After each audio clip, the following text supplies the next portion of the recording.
నమస్తే, welcome to Leo. Mahanadu వారోత్సవాలు వీటి గురించి మాట్లాడడానికి మనతో పాటు సీనియర్ జర్నలిస్ట్ డివి శ్రీనివాస్ గారు ఉన్నారు.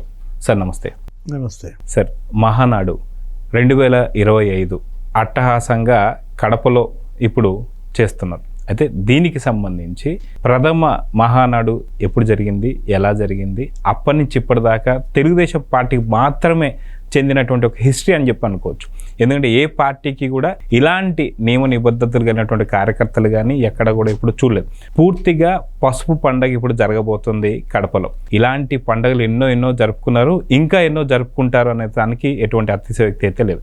మొత్తానికి ఇప్పుడు 3 తరాలకు సంబంధించినటువంటి ఒక నాయకుల్ని మీరు చాలా క్లీన్గా అబ్జర్వ్ అయితే చేశారు. అటు రామారావు గారు కావచ్చు, తర్వాత చంద్రబాబు నాయుడు గారు కావచ్చు, ఇప్పుడు లోకేష్ గారు కావచ్చు. ఈ వ్యత్యాసాన్ని ఎలా చూస్తారు? మొదటి మహానాడు నుంచి ఇప్పటిదాకా ఉన్నటువంటి ఒక ఇంపార్టెన్స్ ఏంటి, అసలు ఎందుకు మహానాడు జరుపుకుంటారు అనేటువంటి ఒక విశేషాలు మీ ద్వారా. 44 ఏళ్ల పార్టీ ఇప్పుడు ఒక 4-5 సంవత్సరాలు మినహాయించి ఒక 40 మహానాడులు జరిగి ఉంటాయి. అంటే ఒక పార్టీ దేశంలో ఒక జాతీయ భావాలు కలిగిన ప్రాంతీయ పార్టీ అసలు ఈ విధంగా క్రమం తప్పకుండా ఒక పండగలాగా కార్యకర్తలు నాయకులు మమేకం కావడం, అదే సంస్థాగత బలం. అది అసలు ఒక పార్టీ కాదు, అది అసలు ఒక కుటుంబంగా ఫీల్ అవుతారు. ఏది వాళ్ళ కార్యకర్తలే ఆ కుటుంబ సభ్యులుగా. అధ్యక్షుడికి కార్యకర్తకి అంతరం ఉండదు. నేరుగా కార్యకర్త వెళ్ళి అధ్యక్షుడితో మొరపెట్టుకుంటాడు, తన సమస్య చెప్పుకుంటాడు, ఆలకిస్తాడు అధ్యక్షుడు. అతని సమస్య పరిష్కరించడమే కాదు, అండగా ఉంటాడు. అతనికి విద్యా సహాయం, చదువులు, బిడ్డల చదువులు, లేదా ఉద్యోగాలు, ఆర్థిక సహాయం, పెళ్ళిళ్ళ సహాయం, లేకపోతే వైద్య సహాయం. అంటే కార్యకర్తే అక్కడ బాస్. ఈరోజు మహానాడు కడపలో జరుగుతుంది అంటే వాళ్ళు తీసుకున్నది కూడా ఇవాళ ఏంటి, క్యాడర్ ఈజ్ ద బాస్, కార్యకర్తే అధినేత. ఒక షట్ సూత్రాలు తీసుకున్నారు. అంటే సూపర్ 6. ఇప్పుడు గవర్నమెంట్లో సూపర్ 6 ఎట్లాగో ఇప్పుడు పార్టీలో కూడా సూపర్ 6 తీసుకొచ్చారు. అంటే 3 తరాల పార్టీ.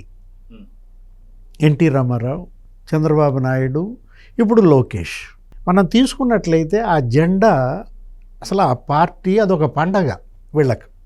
ఇది మహానాడు అంటే పసుపు పండుగ అంటారు. మొత్తం అసలు గ్రామాల నుంచి కార్యకర్తలు తరలి వస్తారు. అది అసలు ఒక కోలాహలంగా సాగుద్ది. అక్కడ స్పీచెస్, ప్రసంగాలు, లేకపోతే అక్కడ తీర్మానాలు, అలా తర్వాత అక్కడ సెల్ఫీలు మనం చూసాం, సాంస్కృతిక ప్రదర్శనలు. అసలు భోజనాలు అయితే ఇక నీకు మామూలుగా ఉండదు.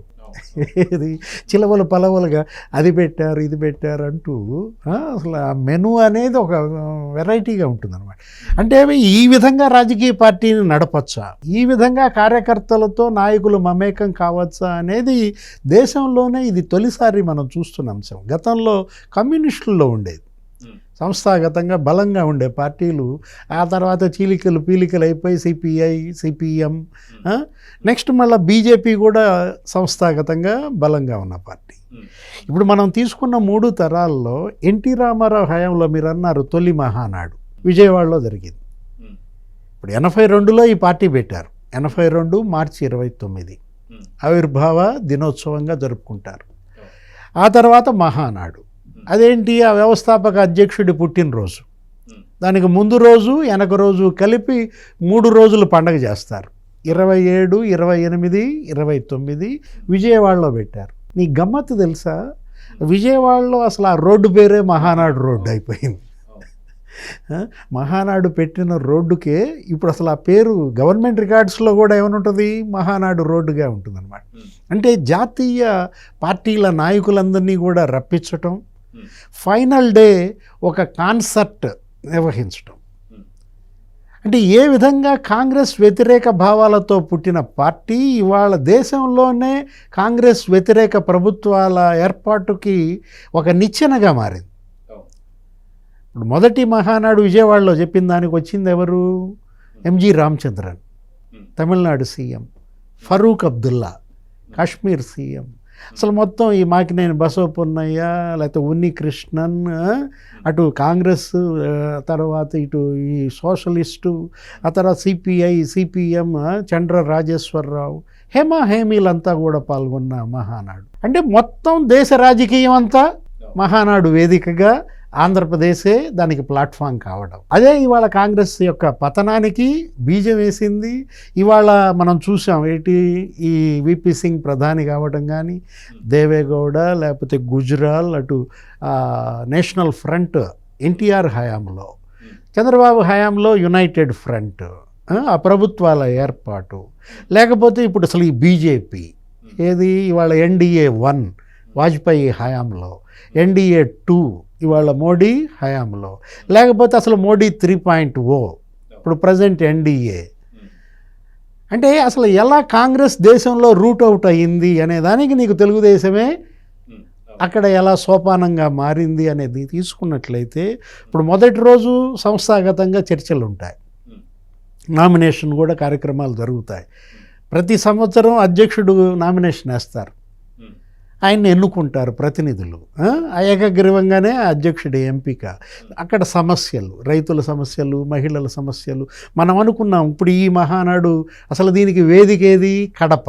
మొన్న జరిగిన ఎన్నికల్లో కడపలోనే Jaganmohan Reddy party root out. గతంలో 10 శాసనసభ స్థానాలుంటే కడపలో తెలుగుదేశం ఒకటే గెలిచేది, ఏది? పొద్దుటూరు. ఎప్పుడో ఒక్కసారి మాత్రమే అక్కడ 7 సీట్లు గెలిచింది.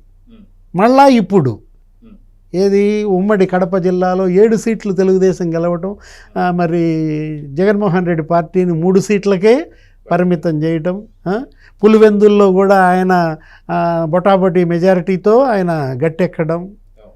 అంటే ఎలా ఇవాళ కడప వేదికగా మహానాడు భవిష్యత్తులో అసలు ఇక వైఎస్ఆర్ కాంగ్రెస్ పార్టీనే రాష్ట్ర రాజకీయాల్లో అంతర్ధానం చేస్తుందా? మనం అనుకున్నాం 3 తరాలని. ఎన్టీఆర్ ఒక యుగం, ఏది అసలు ఆయన పేరు, ఆయన యొక్క విగ్రహం, ఆయన స్పీచెస్, అసలు వీళ్ళందరిలో ఇక రక్తం పరవళ్ళు దొక్కుద్ది. అసలు పసుపు రక్తం అంటారు వీళ్ళది. మామూలుగా రక్తం ఎరుపు అయితే వీళ్ళది మాది పసుపు అని చెప్పుకుంటారు. అంటే ఇవాళ కార్యకర్తే బాస్ అనే దీన్ని చంద్రబాబు తీసుకురావటం, ఆయన ఏంటి 30 ఏళ్లుగా ఈ పార్టీకి ఆయనే అధ్యక్షుడిగా అనేక ఆటుపోట్లు ఎదుర్కొంది పార్టీ. ఏది అసలు సంవత్సరం బిడ్డగా ఉన్నప్పుడే ఎన్టీఆర్ని దించేశారు. అంటే కృష్ణుడు గనక నీకు ఎలా ఆయన చంపటానికి రాక్షసులను వాడారో అప్పుడు పోతనని, లేకపోతే రకరకాలుగా కృష్ణుడు బాలకృష్ణుడు అంతానికి, అలాంటిది కృష్ణుడు ఎలా ఎదిగాడు, అసలు విశ్వరూపం ఎలా చూపించాడు, ఇది తెలుగుదేశం. ఎందుకంటే కృష్ణ పాత్రలు పోషించింది ఎన్టీఆర్. ఆయన పార్టీ కూడా ఒక బాలకృష్ణుడు ఎలా కృష్ణుడి విశ్వరూపం ఎలా మారిందనేది చూసినట్లయితే భలే గమ్మత్తుగా ఉంటుంది. అంటే అది నాదెండ్ల భాస్కర్ రావు ఆ ఉదంతం, అప్పుడు ప్రజాస్వామ్య పరిరక్షణ ఉద్యమం, అసలు ఒక పెద్ద ఊపు దేశం మొత్తం మీద. వెంటనే ఇందిరాగాంధీ భయపడి మళ్ళీ ఎన్టీ రామారావుని మళ్ళీ ముఖ్యమంత్రిగా చెయ్యడం, అసలు రాష్ట్రపతి దగ్గర ఎమ్మెల్యేల ప్యారేడ్. అంటే అదో ప్రజాస్వామ్య పరిరక్షణ ఉద్యమం అనేది అసలు డెమోక్రసీ ఇవాళ తెలుగుదేశం పార్టీకి అదే వెన్నెముక. ఎప్పుడు ఎక్కడ నీకు ప్రజాస్వామ్యానికి అక్కడ భంగం కలిగినా తెలుగుదేశం దానిపైన యుద్ధం చేస్తుంది, ప్రజాస్వామ్యాన్ని నిలబెట్టడం. మనం చూసాం, వ్యవస్థాపక అధ్యక్షుడే తప్పటడుగేసినా కూడా ఆయన్ని తీసేసి మరొకరిని అధ్యక్షుడిగా పెట్టి, ఆయనకి ఇష్టం లేకపోయినా, ఏది చంద్రబాబు నేను ఉండను అన్నా కూడా ఆయన అప్పుడు బలవంతంగా అధ్యక్షుడిగా పెట్టి ఆయన్నే ముఖ్యమంత్రి చేసుకున్న పార్టీ. అంటే క్యాడర్ ఈజ్ ద బాస్ అంటోంది అదే. టి రామారావు ఏమని చెప్పారంటే, ఈ పార్టీ మకలో పుట్టింది, నాతో పుట్టింది నాతో పోద్ది అన్నాడు. కానీ ఆయన చనిపోయి ఇప్పటికి 25 ఏళ్ళు మరి అవుతున్నా కానీ ఈ పార్టీ పోలేదంటే ఆయన వేసిన బీజం, ఆయన పెట్టిన ఆ ముహూర్త బలం అలాంటిదన్నమాట. ఇవాళ మరి అసలు ఏ ప్రాంతీయ పార్టీకి లేని గౌరవం, ఏది ఇప్పుడు ఈ 43 ఏళ్ల చరిత్రలో నీకు దగ్గర దగ్గర మరి ఇన్నేళ్ళు అధికారంలో ఉందంటే, ఏది ఇవాళ మరి 20 ఏళ్ళు అధికారంలో ఉండటం అంటే అది ఆషామాషి అంశం కాదు. ఇంకో 4 ఏళ్ళు కూడా లెక్కేసుకోండి. అంటే అసలు అటు ప్రతిపక్షంలో ఉన్న ప్రజల పక్షమే, పోరాటాలు, రైతుల సమస్యలు, మహిళల సమస్యలు, అసలు బీసీలే ఈ పార్టీకి వెన్నెముక. అంటే బడుగు బలహీన వర్గాలను ఎన్టీఆర్ బాగా ప్రోత్సహించారు, వాళ్ళకి రిజర్వేషన్స్ ఇచ్చారు. అసలు ఎన్టీఆర్ ఏ స్కీమ్స్ పెట్టారో అవన్నీ వాళ్ళు ఇప్పుడు దేశం ఇంప్లిమెంట్ చేస్తోంది. ఏది మహిళలకు ఆస్తి హక్కు అని కానీ, లేకపోతే ఈ ఆహార భద్రత కానీ, ఇప్పుడు ఈ రిజర్వేషన్లు మహిళలకు ఇచ్చింది ఆయనే, బీసీలకు ఇచ్చింది ఆయనే. అసలు ఎస్సీలకైతే రిజర్వేషన్లు పెంచాడు, 1% పెంచాడు, ఎస్టీలకు పెంచాడు, 6% చేశాడు ఎస్టీలకి. అసలు గిరిజన ఫైనాన్స్ కార్పొరేషన్ ఆయనే స్థాపించింది. అంటే అసలు ఏది ప్రతిదీ మాండలిక వ్యవస్థ తీసుకురావటం, ప్రజల వద్దకు పాలన తీసుకురావటం, అంటే అటు ఒక సంస్కరణవాది, ఒక రిఫార్మర్గా చూడాలి ఎవరిని, ఎన్టీఆర్. అది కాక ఎన్టీఆర్ పోలీస్ ఫండ్ కూడా ఒకటి ఆర్మీకి సంబంధించి కూడా ఉంది సార్. ఆయన అసలు ఏంటి, ఆయన ఒక సామాజిక బాధ్యత, సోషల్ రెస్పాన్సిబిలిటీ. ఆయన సినిమా నటుడిగా ఆయన ఏంటి, ప్రజల దగ్గర విరాళాలు సేకరించి నీకు ప్రభుత్వానికి విరాళాలు ఇవ్వడం. అటు ఎన్టీఆర్, మరి ఏఎన్ఆర్, అప్పట్లో మీరన్న పోలీస్ ఫండ్ కానీ ఆయన పేరు మీదే ఉంటుంది. అది ఇవాళకి కూడా అదొక చరిత్ర. ఏది ఎన్టీఆర్ అనేది. ఇవాళ ఆ తర్వాత వ్యవస్థాపక అధ్యక్షుడినే దించేశాడు క్యాడర్. అతనికి నచ్చలేదని చెప్పి, ఆయన ఎవరినో పెళ్లి చేసుకున్నారని, ఆమె యొక్క పాత్ర పార్టీలో పెరగటం నచ్చక దుష్టశక్తి అని చెప్పి అప్పట్లో ఏంటి అది 95 వైస్రాయ్ చంద్రబాబు నాకు వద్దు అన్నా కూడా ఆయన్నే అధ్యక్షుడిగా పెట్టడం, ఆయన్నే ముఖ్యమంత్రిగా పెట్టడం. 30 ఏళ్ళు మరి చంద్రబాబు ఇవాళ అధ్యక్షుడిగా ఆ పార్టీని నడపటం. అంటే ఈ తోట పెట్టింది ఎన్టీఆర్ అయితే, ఆ తోట కాపలాదారు ఇవాళ చంద్రబాబు, తోట మాలిగా అతను పార్టీని పెంచిన విధానం. అంటే ఇప్పుడు ఎవరికీ దక్కని అరుదైన గౌరవం. ఆయన ఏంటి 15 ఏళ్ళు సీఎంగా ఉన్నారు, ఎవరికి లేదా ఆ రికార్డ్ అనమాట. ఇంకా ఉంటాడు ఇంకో 4 ఏళ్ళు మరి ఆయన పీరియడ్ తీసుకున్నట్లు. అసలు పవన్ కళ్యాణ్ అయితే అసలు ఆయన ఇంకో 10 ఏళ్ళు సీఎం అంటాడు. అది వేరే విషయం. ఇవాళ ఏంటి, అన్ని ఇతర కాంగ్రెసేతర పార్టీలతో సత్సంబంధాలు. ఈ పార్టీకి అదొక బలం. ఇప్పుడు చంద్రబాబు నాయుడు పార్టీని క్యాడర్ దగ్గరికి తీసుకువెళ్ళటమే కాదు, ఆయన అనేక తీసుకొచ్చాడు. ఏది అటు క్లీన్ అండ్ గ్రీన్ అని, ప్రజల వద్దకు పాలనని. ఆయన ఏంటి ఎంప్లాయ్మెంట్ మీద పడ్డాడు. యువతే ఇవాళ బలం ఎవరికి, ఈ పార్టీకి, చంద్రబాబుకి. వాళ్ళ ఉద్యోగాల కల్పన, పెట్టుబడులు రాబట్టడం, పారిశ్రామికీకరణ, అటు సంక్షేమం అందించాడు, ఇటు అభివృద్ధి అందించాడు. ఈ మొత్తం హైదరాబాద్ ఇవాళ తెలంగాణ గ్రోత్ ఇంజిన్ అయిందంటే అది చంద్రబాబు. ఆయన డెవలప్మెంట్, ఇన్ఫ్రాస్ట్రక్చర్, వాజ్పేయి ప్రధానిగా అసలు ఈ మొత్తం ఈ ఇంటర్నేషనల్ ఎయిర్పోర్ట్లు, ఈ 4 లేన్ 6 లేన్ 8 లేన్ రోడ్స్, అసలు మొత్తం అంతా అదొక అభివృద్ధి యుగం. ఏది చంద్రబాబు ఇవాళ డెవలప్మెంట్కి ఆయన ఒక బ్రాండ్ అంబాసిడర్గా, ఎంప్లాయ్మెంట్కి ఆయన ఒక బ్రాండ్ అంబాసిడర్గా. లోకేష్ చెప్తుంటాడు ఏమని, తుమారా పాస్ కుచ్ బీ హో మేరా పాస్ బాబు హాయ్ అని. ఇవాళ ఏంటి, బాబే ఒక బ్రాండ్. ఆయన గుడ్ విల్ అలాంటిది. బిల్ గేట్స్ లాంటి వాడే మరి బాబు నా ఫ్రెండ్ అని చెప్పి. అటు పారిశ్రామికవేత్తలు, ఇటు రాజకీయ నాయకులు, ఆయన అదొక అద్భుతం. ఏది చంద్రబాబు అంటే, చంద్రబాబు ఒక అద్భుతంగా చెప్పాలి మనం. ఆయన ఇప్పుడు ఇక ఆయన 75 ఏళ్ళు. ఇక ఇప్పుడు లోకేష్ యుగం. అంటే దీన్ని అసలు లోకేష్ నాడుగా పిలవాలి. ఇది మహానాడు, ఇది లోకేష్ నాడు అనమాట. ఎందుకంటే అతను ప్రూవ్ చేసుకున్నాడు. అతను ఇప్పుడు నాయుడు కొడుకు కాదు, ఇప్పుడు నాయకుడు. యువగళం పాదయాత్ర ఇవాళ తెలుగుదేశం చరిత్రలో అదొక సువర్ణాధ్యాయంగా చూడాలి. అప్పుడు ఎన్టీఆర్ ఆయన మరి ఏం చేశాడు, అటు చైతన్య రథయాత్ర, అది పునాది. అదే మరి చంద్రబాబు ఆయన పాదయాత్ర, వస్తున్నా మీకోసం, అది వెన్నెముక ఈ పార్టీకి. ఇతను ఎవరు, ఈ కుర్రాడు లోకేష్ ఇవాళ యువగళం సారథి. ఇతని పాదయాత్ర ఇవాళ తెలుగుదేశాన్నే సమున్నతంగా నిలబెట్టి. అంటే గతంలో ఎప్పుడు ఎవరు చూడని అణిచివేత జగన్మోహన్ రెడ్డి పాలనలో తెలుగుదేశం అనుభవించింది. అంతకుముందున్నాడు రాజశేఖర రెడ్డి కూడా తెలుగుదేశాన్ని అణిచేయాలని చూశాడు, అసలు చంపేయాలని చూశాడు. చచ్చిపోయిందని చెప్పాడు, కాకపోతే ఆయనే చనిపోయారు. అది వేరే విషయం. అది దురదృష్టం. రాజశేఖర రెడ్డి ఆయన పీరియడ్లో దగ్గర ఒక 800 మంది కార్యకర్తలను చంపారు. తెలుగుదేశం పైన ఊచకోత నడిచింది అప్పుడు కూడా. అంటే తెలుగుదేశంకు ఉన్నటువంటి అదృష్టం ఏంటంటే, ఎంత ఒత్తిడికి గురి చేస్తే ఆ బంతి అంత ఎత్తుకి ఎదుగుద్ది అనమాట. సరే, ఇప్పుడు మీరు చెప్పినట్టుగా ఎన్టీఆర్ గారు గతంలో మనం చూసుకుంటే అటు కాంగ్రెస్ నుంచి ఏదైతే ఇందిరమ్మ దగ్గర నుంచి ఎదుర్కొన్నటువంటి ఒక విపత్తులు కావచ్చు, అదేవిధంగా మీరు ఇందాక అన్నట్టు నాదెళ్ల భాస్కర్ గారు చేసినటువంటి ఒక వ్యవహారం కావచ్చు చూసాం. అదేవిధంగా చూసుకుంటే చంద్రబాబు నాయుడు గారు ఆయన ఇబ్బంది పెట్టినటువంటి ఒక రాజశేఖర రెడ్డి కావచ్చు, మిగతా వైసీపీ గవర్నమెంట్ చూస్తూ వస్తున్నాం.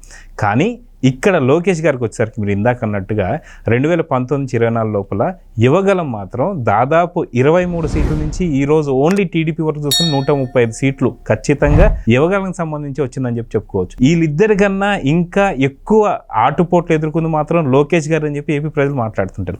ఇందాక మీరు అన్నట్టుగా ఇది మహానాడు కాదు, ఇది లోకేష్ నాడు అని చెప్పేసి అనడానికి ఇది ఒక నిదర్శనం కింద తీసుకోవచ్చు అంటారా? అంటే అతన్ని అసలు అడుగు వేయనివ్వలేదు, అతన్ని చేతిలో మైక్ లాగేసుకున్నారు, అతన్ని అసలు స్టేజ్ ఎక్కనివ్వలేదు, అతను స్టూల్ ఎక్కి మాట్లాడాడు, బాల్కనీలో నుంచి మాట్లాడాడు, మైకు లేకుండా మాట్లాడాడు. అతను సౌండ్ వెహికల్ సీజ్ చేశారు, ఏదో GO1 అనేది ఒకటి తీసుకొచ్చి అడుగడుగున వాళ్ళపైన కేసులు పెట్టారు. లోకేష్ పైన 23 కేసులు ఉన్నాయి. అసలు భీమవరంలో అయితే రాళ్ల యుద్ధం, ఒక 50 మంది పైన కేసులు పెట్టారు, వాళ్ళపైన 307 పెట్టారు, వాళ్ళపైన రాళ్ళు వేసుకోండి. అన్ని కేసులు పడ్డా అంత అణిచివేతకి గురైన వాళ్ళు అసలు రెట్టించిన ఉత్సాహంతో ఆ రోజు యువగళం మొత్తం యువతంతా అతని వెంట ర్యాలీ అయింది. ఏది ఇవాళ యువగళ సారథి లోకేష్ ఆయన ఏంటి అసలు పాదయాత్ర జరుగుతూ ఉన్నప్పుడే నీకు గుర్తుండుంటుంది 3 ఎమ్మెల్సీ స్థానాలు వచ్చాయి, గ్రాడ్యుయేట్స్ ఎమ్మెల్సీ.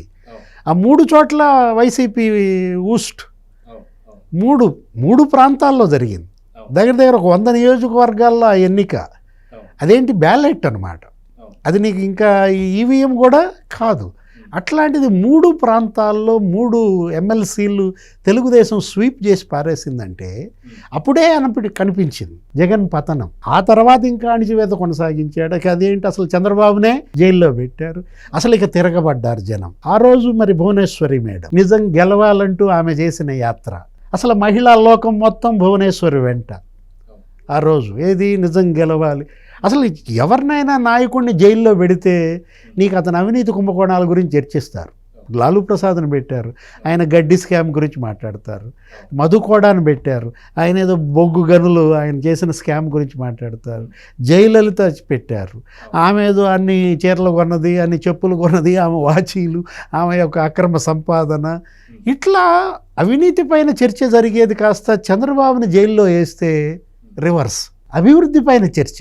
ఏంటి ఆయన అన్ని కాలేజీలు పెట్టాడు, 100 ఇంజనీరింగ్ కాలేజీలు పెట్టాడు, ఆయన అసలు ఔటర్ రింగ్ రోడ్డు కట్టాడు, శంషాబాద్ ఎయిర్పోర్ట్ పెట్టాడు, అసలు ఇన్ని పరిశ్రమలు ఆయన తీసుకొచ్చాడు, బిల్ గేట్స్ని ఇక్కడికి తీసుకొచ్చాడు, మైక్రోసాఫ్ట్ పెట్టారు.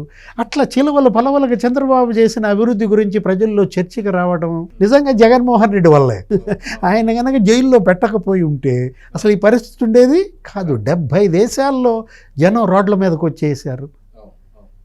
అసలు ఏ స్కిల్ డెవలప్మెంట్ కేసు అయితే ఆయన మీద పెట్టారో అసలు ఆ పిల్లలు శిక్షణ పొందిన పిల్లల తల్లిదండ్రులు వచ్చి ఎంత అయింది డబ్బు, మా అమ్మాయి చదువుకి, మా అమ్మాయి ట్రైనింగ్కి 25,000 నేను ఇచ్చేస్తా, మా నాయకుడిని వదిలేయండి అని. అసలు మనం గతంలో ఎప్పుడు ఇలాంటి ఇది చూడలేదు. ఇప్పుడు ఇవాళ చంద్రబాబు మనం చూసాం, ఆయన ఇవాళ 75 ఏళ్ళు. ఆయన అటు ప్రభుత్వం, అటు కేంద్రంలో NDA, ఇక్కడ రాష్ట్రంలో NDA, వికసిత భారత్ 2047 మోడీకి ఆయనే ఇచ్చారు ఆ డాక్యుమెంట్.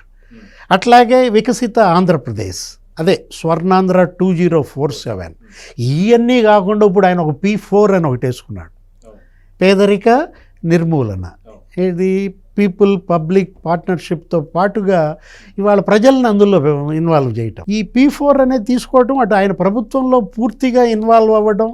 ఇప్పుడు ఏంటి ఇవాళ కడపలో జరిగే మహానాడులో కూడా ఇవాళ లోకేష్ని వర్కింగ్ ప్రెసిడెంట్ చేయమని, లేకపోతే అసలు అధ్యక్షుడిగా పార్టీ బాధ్యతలు అప్పచెప్పమని అసలు ఆ తీర్మానం వస్తుందంటున్నారు.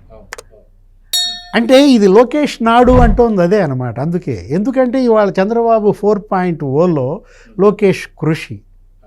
గతంలో 2014-19 మధ్య చంద్రబాబు సీఎంగా ఆయన రాష్ట్ర అభివృద్ధి పైన దృష్టి పెట్టి పార్టీని నిర్లక్ష్యం చేశాడని, కాబట్టి ఇప్పుడు ప్రభుత్వంలో ముఖ్యమంత్రిగా ఆయన బాధ్యతల నిర్వహణకు అడ్డం లేకుండా పార్టీ బాధ్యతలు లోకేష్కి అప్పచెప్పాలంటూ ఇవాళ ఒక పెద్ద నినాదం. మరి రేపు తేలుద్ది మనకేది, ఈ 2-3 రోజుల్లో మరి ఏ నిర్ణయం తీసుకుంటారు. ఆల్రెడీ లోకేష్ కూడా డిసైడెడ్ ఏంటి, ఇంకా నేను జాతీయ ప్రధాన కార్యదర్శిగా చెయ్యను, ఇప్పటికీ 3 సార్లు చేశానంటూ ఏదో ఒక రూల్ తీసుకొచ్చాడు. ఎవరికైనా సరే 3 టర్మ్స్ మాత్రమే, 3 సార్లు చేసిన తర్వాత అతనికి ప్రమోషన్. ఇప్పుడు మండల అధ్యక్ష పదవి నువ్వు ఉన్నావు, 3 సార్లు చేసినాక నిన్ను జిల్లాలోకి తీసుకోవాలి, జిల్లా పార్టీ, లేదా జిల్లా ప్రెసిడెంట్గా నువ్వు 3 సార్లు ఉన్నావు, నిన్ను రాష్ట్ర పార్టీలోకి తీసుకుని అక్కడ ఇంకొకళ్ళకి అవకాశం కల్పించాలా. ఇప్పుడు ఈ జాతీయ ప్రధాన కార్యదర్శి కూడా నేను ఉండనంటున్నాడు, అతను సాక్రిఫైస్ చేస్తున్నాడు. కాబట్టి మరి ఆయనకి అటు వర్కింగ్ ప్రెసిడెంట్గా ఇస్తారా, లేకపోతే అసలు ఆయన్నే అధ్యక్షుడిగా నియమిస్తారా, అసలు అతను తీసుకుంటాడా, లేదు నాకు అవసరం లేదు నేను పార్టీని వెనకుండే నడిపిస్తానంటాడా? అది జరిగితే మళ్ళా పార్టీకి క్యాడర్కి కొంత అసంతృప్తి. ఇవాళ క్యాడర్ ఈజ్ ద బాస్, కార్యకర్తే అధినేత. కాబట్టి రేపు మహానాడులో కార్యకర్త నిర్ణయం ఎలా ఉంటుంది? సుప్రీం అతనే. ఇప్పుడు ప్రభుత్వంలో ఏమంటారు, పీపుల్ ఫస్ట్ అంటారు, ప్రజలే ముందు అంటారు. ఇక్కడ పార్టీలో ఏమంటున్నారు, క్యాడర్ ఫస్ట్. రేపు తెలుగుదేశం కార్యకర్త ఏ నిర్ణయం తీసుకోబోతున్నాడు? అధ్యక్షుడు డమ్మీ, అది చంద్రబాబు అయినా ఎన్టీ రామారావు అయినా, అంటే డమ్మీ అనకూడదు కానీ అది ఉత్సవ విగ్రహాలుగా వాళ్ళని పెట్టడమే. అసలు ఎన్టీ రామారావునే అధ్యక్షుడిగా తీసేసిన పార్టీ కదా. ఈ పార్టీలో ఉన్న బ్యూటీ అదే అన్నమాట. ఏది, ఇవాళ క్యాడర్ శాసిస్తాడు, అధ్యక్షుడు పాటిస్తాడు. తెలుగుదేశం పార్టీ ఇవాళ మరి లోకేష్ మరో 40 ఏళ్ళు ఈ పార్టీ మరి నిలబెట్టే పునాదుల్ని వేస్తాడా? సో చూద్దాం సార్. ఖచ్చితంగా మీరు అన్నట్టుగా ఏదైతే ఖచ్చితంగా లోకేష్ నాడుగా మారబోతుందా? ఎందుకంటే మనం చూసాం నిన్న మొన్నే నరేంద్ర మోడీ గారు కూడా పిలిపించుకొని మరి మాట్లాడిన సందర్భాలు కూడా చూస్తూ వస్తున్నాం. ఖచ్చితంగా వికసిత్ ఏదైతే భారత్ ఉందో అదేవిధంగా స్వర్ణాంధ్ర 2047కి అధ్యక్షుడిగా మహానాడుకు సంబంధించి ఇప్పుడు లోకేష్ నాడు ఎలా అయితే మారబోతుందో అలా మారబోతుందా లేదా, మొత్తానికి ఎలాంటి తీర్మానాలు వస్తే చూద్దాం మరి. నమస్తే. నమస్తే. Please subscribe to Leo News for more videos.